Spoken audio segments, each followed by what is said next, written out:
কাঠমান্ডুর ত্রিভুবন আন্তর্জাতিক বিমানবন্দরে অল্পের জন্য বড় দুর্ঘটনা থেকে রক্ষা পেল টার্কিশ এয়ারলাইন্সের একটি বিমান।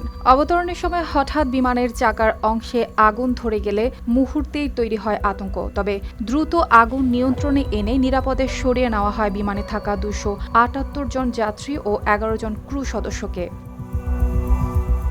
তুরস্কের ইস্তাম্বুল থেকে নেপালের রাজধানী কাঠমান্ডুর উদ্দেশ্যে ছেড়ে আসে টার্কিশ এয়ারলাইন্সের TK726 ফ্লাইটটি। দীর্ঘযাত্রা শেষে স্থানীয় সময় বিমানটি ত্রিভুবন আন্তর্জাতিক বিমানবন্দরে অবতরণ করছিল। ঠিক সেই সময় রানওয়েতে নামার মুহূর্তে বিমানের একটি টায়ারে আগুন ধরে যায় বলে জানিয়েছে কর্তৃপক্ষ।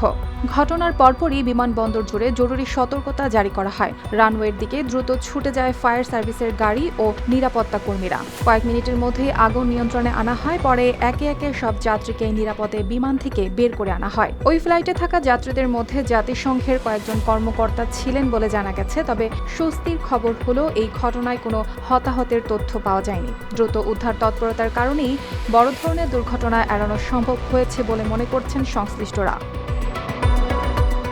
ঘটনার পর কিছু সময়ের জন্য বিমানবন্দরের কার্যক্রমে বাড়তি সতর্কতা নেওয়া হয়। পাশাপাশি কী কারণে টায়ারে আগুন লেগেছিল সেটি খতিয়ে দেখতে তদন্ত শুরু করেছে সংশ্লিষ্ট কর্তৃপক্ষ।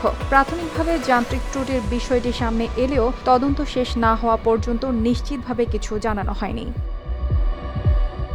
অর্পিতা জাহান, RTV।